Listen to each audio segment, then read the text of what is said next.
What up, it's your boy Roy Jones Jr. Right now you're checking out LinealBoxing TV with Bertie. Don't miss it, the man is fantastic. LinealBoxing TV, very happily joined by Mark Neilson. Good to see you again, Steve. Very good to see you. Firstly, how are you? Very well, thank you. Busy as always with putting on shows, but yeah, very good. You've got your show coming up, we'll touch on that a little bit later. If you don't mind, firstly, we'll do the first part of this interview, just solely talking about you, a boxing promoter in Swindon. So if I can firstly ask, how did your sort of involvement in boxing begin? Long story. My boxing family, we're local, Swindon, born and bred. My dad's an ex-professional boxer, well known locally, Eddie Neilson. Had quite a good record and quite a good career, over 30 pro fights, knocked out something in the late 20s of them. Got up to fighting Frank Bruno, Joe Bugner on big televised fights. You know, so he's a bit of a sort of locally well-known heavyweight. And we grew up with it. You know, we were in the gym, me and my brothers were in the gym, amateur gyms from like 5, 6 years old. Had my first fight at 11 years old. Had 30 odd amateur fights myself. So we just, you know, boxing's in our blood. You know, it's something we've always known, always been involved with, and then we sort of eventually moved into promoting. Especially with your dad as well. Obviously, were you watching him live? Did you just get that bug straight away? And well, my dad's he's a young guy and had us young. So when he was boxing in the early part of his career, we were just too young. Yeah. When I started to go and watch him, I was probably 13, 14 years old, and he's in his like early 30s by then. And I saw him in Bristol a couple of times, knocked out a massive guy called Denton Ruddock. He was about 6'7", dreadlocks, huge guy. I remember saying, "Dad, he's massive." Dad's like, "Don't worry about it." I think he knocked him out in the second or third round. And then he fought Frank Bruno, Joe Bugner at Bloomsbury Crest Hotel in London on December '82. That was my first big one. And I remember that, some celebrities at ringside. And Frank Bruno then in March '83, I think it was, and at the Royal Albert Hall, which was an amazing experience. You know, from then we've just been involved in it, so we sort of followed Dad watching his big fights, and we've been watching big fights ever since. You know, I remember I was at Bruno Witherspoon at Wembley Stadium in '86, and you know, we've been to all the big ones. It's in the blood. And he fought Frank Bruno, like we were just chatting before, the time sort of like when he was just building straight up like a sort of Anthony Joshua sort of trail. That's right, yeah. He was knocking everyone out. Yeah. He was just like Joshua. He was knocking over all the domestic heavyweights. My dad, he had a really decent record, knocked over a lot of people himself, and and it was just a scalp for Bruno. Bruno was the young up and coming guy. My dad was sort of been around quite a while, but he was just too much, too big, too strong, too powerful, and obviously, you know, goes on to world titles. So it's no shame to lose against someone like that. No, of course not. Saw a lovely photo as well. We were just talking before. Your dad could have been involved in a real nice little mix with Lenny McLean. Yeah, absolutely. You know, I said to my dad, "You should write a book." He has got some great stories. There's this picture sort of floating about, and there's my dad, Paul Sykes, Lenny McLean, I think another boxer called O.B. English, and you'll see sat in the middle is Frank Warren. And Frank Warren used to do unlicensed boxing, Lenny McLean, Roy Shaw, and he was going to put on this Wild West shootout sort of tournament with my dad and these other guys. And my dad always tells about this story. He goes to there's a press conference at this nightclub in London, and he goes there with his mate, and he's sort of in there, and there's all these big guys, and there's some sort of like dangerous looking guys, and then the double doors come bursting open, and Lenny McLean comes in, pushes both the doors open. He's got a big full-length fur coat on his shoulders and 2 7-foot-tall gorillas with him, some huge guys. And my dad thinking, if this kicks off, I'm in trouble here. You know, so he's got some sort of great stories, a great anecdotes. It never happened. I think Lenny McLean got injured, but that would have been a really interesting tournament if it ever got made. So going from how did you start unlicensed and white collar? Yeah. Well, my dad started it back in the 2000s. My mum unfortunately passed away with cancer. My dad decided to put on a charity show, raise some money for the cancer charity. So he was going to do that by fighting a mate of his in a charity tournament, a charity fight, and he did that. Now that was quite entertaining. He's a guy who's never fought before. My dad obviously is ex-pro, but is getting on a bit. Yeah. And my dad was they were supposed to give it, you know, go 3 or 4 rounds, just have a little move around and have a little mess around. But the guy came in and trained hard for it, and then took it to my dad in the first round. My dad just accidentally caught him and stopped him. But it wasn't part of the script. So we raised a couple of quid for charity. Then my dad put another another charity one on.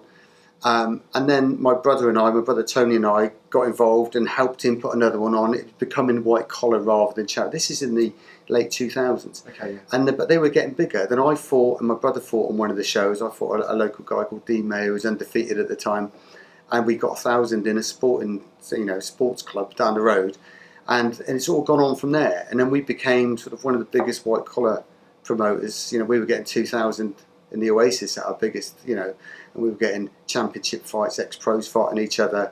We were the sort of first really to put on the big championship belts, the big championship fights. We had the medical staff. It looked like a pro event.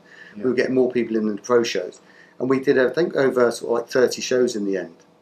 Natural progression was then to go into the pros. And I mean, we did our last white collar show 5 years ago, 2000 in the Oasis, and we sort of like hung up our white collar gloves, so to speak, then at a time when we were peaking, when other white collar outfits would have loved to have had the crowds that we had, but we time to move on and up, and then we started off in the pro game. How hard is that transition from sort of white collar to the professionals? Is it a really big risk, a very big gamble? It's so different, And then back in 2014 when we did our last white collar, I could have put on a white collar show the following week. I had so many numbers in my phone.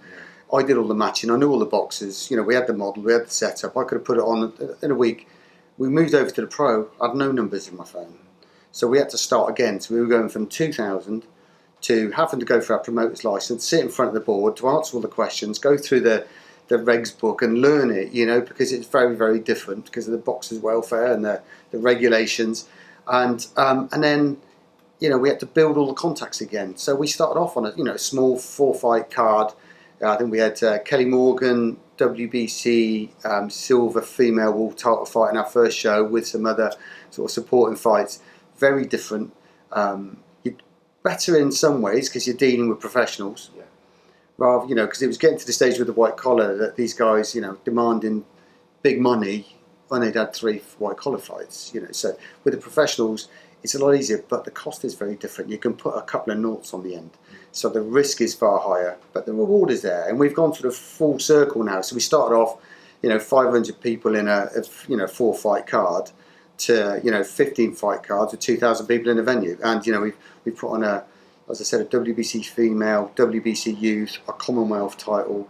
And now we're doing the Southern area. We're doing some of the biggest cards in the Southwest. Comes obviously with its risk because obviously the cost of putting these on is really substantial, but we've got a background in business, so we know how to put a budget together for a show, and we know all the boxes and we know how it works, so it's all working, it's all clicking really well. Talking about clicking really well, your relationship with Paddy Fitzpatrick, how did that come about? Well, he's a local promoter, a local manager and a local trainer. We're a promoter. We don't intend to be managers or trainers. So it was only natural that we worked together. We worked at arm's length to start with because, we were putting on shows, putting a couple of his guys on, but we were putting lots of other managers' guys on as well, and girls. And it's sort of like the more we work together, the closer we've got. And then we sort of came up with this concept of, why don't we just stay working together locally and create like a brand? And we've created the Fight Town brand locally. That's sort of working really well. It gives a platform for his fighters. It gives us a feed of fighters for our cards, local fighters for our cards. It gives a platform and some regular home fights for his guys. Makes sense, really. Why not? And so as it's evolved and created this brand, which seems to be working really well. You've got so many good fights now as well. You're really invested in some of these guys as well. Lovely watching them on their way up and watching them progress. And yeah, that's one of the satisfying parts of this. You can see him. I mean, you can see Riddy, Akeem Menace Brown. He was on our first show in that small card back in a 500-seater sports centre, and now he's just into this 500,000 MTK tournament now, isn't he? He's gone to English titles and IBF this and IBF European, I believe, now into this. We've seen him grow. It's great to be part of that. So we are investing. Because there are some smaller shows around, and no disrespect to them, but we want the big fights and the big shows, So we're not in it to get as much money out of it as we can. We're in it to put as good a show as possible. I invested in these and bring these fighters in and putting the best fighters on as we can. As a promoter, and obviously your shows are very, very action-packed. There's a lot of fights. How stressful is a fight night for you? Because obviously you're 100 miles an hour, aren't you? Well, there's really. I've got a couple of helpers on the night. My nephew Carl and I've got some other guys running around, but it's usually me who's putting it all on. So, you know, there's a lot going on in the night. And in an ideal world, I'll be sat there watching every single fight. It's just not possible. But when you get to the big fights and you can hear the crowd, there's times I'm stood at the corner of the room just making sure it's all looking okay, and I can feel the atmosphere. I can see the fight, I can see the setup, but it's really satisfying to see it all working really well. At what point in the evening do you actually sit back and think, oh, I can enjoy this now? Is there any point, or is it just... Usually when we get closer to the main event, because it's all sort of done and dusted, we're getting closer, and then I can start, you know, the crowd's starting to build, the calibre of the fights, we're getting to the main event, and the calibre gets better the longer the night goes on, and then I can really start enjoying it. Is there any promoters you sort of look up to and sort of just try and emulate? And well, you know, I think not one in particular, but you know, you look at Eddie Hearn, you look at Frank Warren, you look at the Sauerlands, and I see what they're doing. I try and, you know, I'd love to take the best of everything they do, because you know, everyone's good, everyone's bad, but you know, there's a handful in the top 5 who are doing it quite well. And you try and take all the best bits. You know, give me some TV money, and I can make even better shows. Yeah. You know, some of our undercards. You know, I've seen some of these TV shows which are pay-per-view, and they've got 2-0 guys on the undercard. You think, why are you paying for that on pay-per-view money? Give me some money, and you know, I can put on some good shows for you. Some of these shows as well, they're so good, aren't they? And they don't really get the sort of like exposure that they really deserve, do they? So. Absolutely. You have to be in the right place at the right time, don't you, to be a boxer sometimes as well? Sometimes, you know, and you've got the right relationships, because some of the boxers got great attitudes, are brilliant to work with, are very flexible. Then you've got some others who are a bit more demanding, difficult to get hold of, a bit needy. You know, so you've got to, you know, if you're a boxer and you want to go places, you've got to have it all: the skill, the attitude, the ability. You know, so we're working. You get people like, you know, Riddy. What a pleasure to work with. You know, and look at how well he's doing now. But fortunately, most are really good, and you know, we're working with people like us. You know, we can create these opportunities, because you know, you work with someone like Paddy as well. He's not looking at September; he's looking at 2020, 21. He's already got that plotted out for his guys. It's all a game of chess with him, isn't it? Yeah. It's interesting to see how that works. You know, I'm the promoter. I can put that on. I put that show on, and I've got an eye around the corner. But he's obviously looking after the careers of his fighters, and you can see how he's plotting. You know, you can see what he's done with Luke Watkins. Brilliantly plotted him, you know, matched him brilliantly to get into the, you know, the top 10 in some big TV shows, big televised shows. You know, so it's interesting to see how he does it.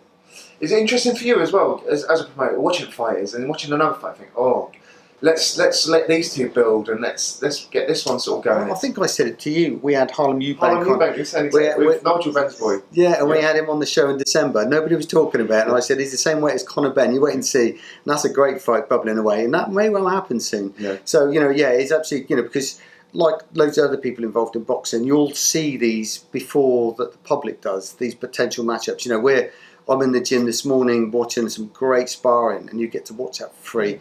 And you know, and already, because I'm involved in the matching of all my fighters and all the fighters on my card, you know, I don't just put the show on. I'm involved with matching every single one of them. So I know a lot of the fighters out in the UK market and even the European market now. And you can see some great fights down the road for some of these guys. Yeah. BoxRec's the saviour, isn't it, as well? I spend so much time on BoxRec. I spend far too much time on that site. But it's great. I mean, God knows how the guys did it 20 years ago. You know, because then it was all notebooks, probably little black books and phone calls. You know, Mickey Duff with a pack of 20 cigarettes or a cigar, sat in a hotel room working his way through notebooks and that. You know, but BoxRec is, you know, and social media obviously, because we can get hold of, you know, a Hungarian fighter's name might pop up as a potential opponent, and we can track him down, find a manager, get hold of the manager, either do a deal or not do a deal. But you know, that's a saviour. Just made it a little bit easier. Absolutely. Do you enjoy it? Love it. Yeah. Is it because you do a full-time job as well? Yeah, I own a recruitment company. That's my day job. Yeah. So, in an hourly rate, you know, I'll probably, you know, I'm on minimum wage for the boxing because I'm looking down the road. But do you know what? I love it. I'd do it for nothing. I'd do it for nothing. You know, who knows where we're going to be in 10 years' time? You know, with all the streaming coming in, you know, the Amazon Sport, the Netflix may do a sport. You know, I think these white collar guys, these YouTube vloggers got 1 million views on YouTube. What are they, KSI and whatever? KSI and Paul Logan. That's it. Sold more than Klitschko Anthony Joshua at A Wembley. million pay-per-view at $9.95 a pop. They made an absolute I'll have some of fortune. that. I'll have some of that. So who knows where it's going to go? But I love it. It's not all about the money. I'm just involved in it. I love to be part of it. Boxing's my passion. You know, I go to work. I do my day job that pays my bills. Boxing, I do it for love. What's the dream? You know, get me a big TV contract. Give me a good 5-year contract, which is going to give me a big budget, because then I can really put on some great shows. Yeah. Talking about great shows, let's go on other promoters. Anthony Yard's going out to Russia. A fight I didn't think was going to happen. Well, I think there was a big delay, wasn't there? Big delay. I think they were trying to fight Canelo Alvarez, and they turned down a lot of money to actually not step aside. So Yeah. That's the big fight. You know, if you win, you know, there were other promoters criticising him for not taking big fights, and then he goes, you know, takes that sort of fight. You know, he's got a set of balls on him, hasn't he? And in his backyard. 100%. As a promoter, would you sort of take those chances as well? Would you say, oh no, let's maybe have a few more fights, let's just... In an ideal world, you know, you're going to build your fighter up, you're going to go through domestic, European, you know, eliminators, world title shots, great. But if an opportunity drops on your lap for a massive fight with a big platform on a pay-per-view, because that's going to be pay-per-view, he's going to make a lot of money. And it's one of these that he can't really lose, because even if he loses credibly, he's lost to a really good guy, he's made a load of money, and he'll be back. So yeah, you've got to, you know, like we said earlier when we were talking off camera, they've got a short window to earn as much as they can, so you can't be critical of taking a big money fight. I'll call this now. I think Anthony Yard will stop Kolev. I think it's very similar to when Nathan Cleverly was fighting and Kolev come over. I think the time is now split, and now Anthony Yard's that guy coming. Do you know what? You know, I don't think any result could be wrong. You know, I think, but Yard's on the up. He's on the way down. It could be just the right time. You know, you got the young gun who's really powerful, really strong. It's his time. You know, so it could be a masterstroke. I've met. So I think it's not a bad shout. No, it's like I'd love him to. Can he? But you know, you just don't know. You just don't know, obviously. I've met Tunde a couple of times, and he's a character. He's a character, but I tell you what, he's told me some stuff, and it's all come true. I saw him out in Philadelphia. And this is what not a lot of people sort of realise. They just think they hear him talking, hear him saying stuff, but he is an absolute historian. He'll study everything, and he went out there and was just solely just recruiting and watching. And he knows his stuff, so he would not take this fight unless they didn't. He gets a lot of stick on social media because some of the things he comes out with, but like you said, they happen. Yeah. And if he comes away with a victory, you know, what can you say? You know, he's a clever guy. Yeah. You know, he gets a lot of stick, but you know, let's see. You know, if he's right here, but you know, you can't knock him for taking this fight. It's a massive payday for him and a massive opportunity. You know, and if he wins this, wow. Such an exciting division as well. Some good fights in that. Absolutely. Talking about big money, Anthony Joshua is signed now to fight in Saudi Arabia. That's going to be like a fantastic fight. But what do you think about going all over there? That's obviously just for the money. So it's got to be just for the money. I mean, I know Eddie Hearn says it's for the good of boxing, and you've got, you know, the world's a bigger place than just America and the UK markets. But you know, you can't knock him. They've obviously been offered really big money to go out there. Like if he's going to Cardiff, he's going to Wembley, he's paying them to hire the venue. They're going to be paying him to go over there because they want him over there, and he's going to bring a load of money into the country. They're going to, you know, make both of those fighters are going to make career highs. They're going to make an awful lot of money out of it. So you can't knock him for that because we said there's a short career. You know, if he was to lose again and then again, his career's over. So he's got to make as much as he can while he can. Yeah. But interesting to see how the fight pans out. Another fight coming up. I don't really. This guy's the next big thing for me, Lomachenko. Does Luke Campbell have a chance? Wow, every boxer has a chance. Yeah, but if it wasn't Lomachenko, he's a great talent, isn't he, Luke Campbell? But don't think so. I think it's just too good. He's just too good, isn't he? When you've got a boxer that was probably one of the most decorated amateurs in the United Kingdom, in Luke Campbell, as good as he is, the great team he has, and just Lomachenko is just levels and levels above him. He's just brilliant. He's got to be pound for pound, isn't he? You know, he's just like the Matrix when you watch him. You know, he's just absolutely brilliant. But and Campbell's no mug, is he? And everyone's writing him off. But look at his pedigree. Yeah. But it just shows how highly rated Lomachenko is, isn't it? And yeah, exactly. I don't think it's like anyone saying anything bad about Luke Campbell, because he's, like you said, he's fantastic. He's fantastic. Yeah. He is just Lomachenko. He's going to be. I think he'll go down as one of the best ever. I think. Yeah, I think so. It's just unfortunate for anyone who's around at this time while he's at the top of the tree. It's just unlucky timing. But like you said, he's got to prove yourself against the best, isn't it? When you go back and look back at your career, you think, well, I stepped up. Yeah, but it's a big money fight for him again, and lost to someone like him is no shame, and it could come again. So you can't knock him for taking it. Obviously, as a boxing fan, what did you think about Manny Pacquiao as well? Well, he's just, who'd have thought that, He just turns back the clock, doesn't he? He just keeps going and keeps going. How long has he been around now, It's unbelievable, isn't it? Yeah, absolutely. But it just shows you, what he's got and, and the different weights and, he's still going. What a man. He's amazing, isn't he? It's absolutely, yeah. I'd love to see where he could finish up if he ever fought Errol Spence. I wouldn't write him off in that fight. Well, who would now? After that last performance, because you think maybe he's going on a bit too long, and then he does that. We had him down in the first round, didn't he? And he goes on to win. Amazing. Yeah. Any other good fights you're sort of looking on? Well, to be honest, all of them I keep an eye on. Yeah. I'm looking forward to AJ Ruiz. It's interesting to see how do you take that. How do you? I made a couple of quid on the first one. Because I had. I think I had 125 to 1. I'll say it because I don't always win. Yeah. But I had AJ going down, I had Ruiz going down, and then getting up to win and stop. So I had 125. So I called that quite nicely, because I think Ruiz is 105 amateur fights. Only lost a couple. Only ever lost to Parker. Never been down. Nobody's ever seen him floored in training or in a fight. And the thing, he's just trouble. He's quick. He's horrible to fight. He's everything that Joshua doesn't want. It's just, it's a bad fight for him. And it was proven in the first one how he's going to handle that in the second one, because he's still got all those problems. Will he be coming lighter so he's quicker? Will he change his strategy? People saying he should have changed his trainers because he's one-dimensional, but interesting, But it makes it interesting, doesn't it?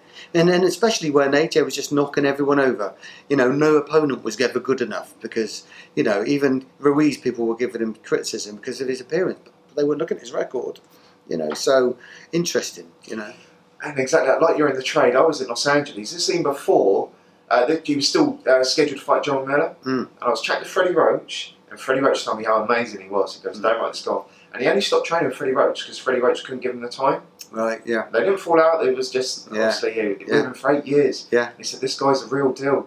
Yeah. Whatever, look at his body. He can do what anyone else can do. He can move. You could see him. You could see him even when he had Joshua down. He was jumping about on his toes, bouncing up and down. It's like he's a light heavyweight on his feet. Yeah. But he's got a dig on him as well. But you can't just, appearances, it can be deceptive, and that's, happened then. As a promoter, would you put him straight back in? Yeah. Yeah. Got to. Yeah. Just, I think Lewis said that you'd fight him in your backyard if you had to. Just get it done. Yeah. Got to get it out, because that'll always be. Because what if he goes and wins a few times, Ruiz goes and loses a couple of times, and then he has to be a bit of a but he's got to go in and just get it done and dusted. If he wants to be, we're all talking about this 5-year plan, and if he's got any ambition for doing that, he's got to go in and get this done and prove that it was a one-off. But who knows that? It's going to be interesting. Opens so many questions. In the middle of the desert, interesting. And listen, it's good for Anthony Joshua. This might be the best thing in hindsight that could have happened to him. Actually, proves it. He's got. Well, you look at all the heavyweights; they all lose. Apart from Martial, they all lose. And even these the best heavyweights have got all losses on their record. It's all happened. I mean, in fairness, some of them are like getting caught by a concussive punch, like Lewis did with Rackman and stuff. But he got beaten up over a few rounds, so it'd be interesting to see. He's got to put it, he's got to put it to bed once and for all, and then move on. But it shows his frailties, but it also can show his potential opponents might be stronger and braver now because they know he can be beaten. And is he broken? Some people just get that defeat, don't they? They become a bit shot shy, don't they? You're right. He could go, but he could have been complacent before, and now he's not. Yeah. Who knows? Who knows? I don't think any bet's a bad bet on this one again, right? So just finally, what makes a good promoter? Looking after the fighters and having the interest of the fight fans. If you look after the fighters and just worry about putting on a good show, the money will take care of itself. Don't get held up. Don't get tied up with the money. Because sometimes you hear about the promoters that are cutting corners and trimming this and trimming that and shortchanging people because of the finances. Look after the fighters. They'll always want to be on your show. They'll talk, and other fighters will want to come and fight for you. And put on a really good show, and the people will come and buy tickets. So look after the fighters. Look after the fight fans. Without them, we're nothing, are we? And your shows, there's some cracking atmosphere there. It's called a Fight Town, and it's exciting, isn't it? You can't beat it, can you? You can't be that buzz at the boxing. Absolutely, and I'm always working the room, and I'm sometimes stood on the back wall just to make sure the sound's all right, the light's all right, and the hairs on the back of my neck stand up. I can feel the tingle when I can hear the crowd and look at it. And it's interesting, you can look across all these heads, and we're supposed to be a small-time Swindon promoter. Some of these big promoters would take some of the crowds. I was looking at some opponents this morning, and I was looking at some YouTube footage of other fighters, and they were in these small sports halls with like 3 or 4 rows of seats and the lights on in this squash court, and they're like a top 10 UK promoter. I think we're smashing it. We've got to get a TV deal, and then imagine what we can do then. Well, a lovely way to end the interview. Anything you want to finish on at all? Yeah, listen, next we've got our shows coming up, Fight Town. Next one's end of September. Come along, we're going to do it again. I'll put all the links in for that. Thanks so much for your time. Always good to see you. Lovely.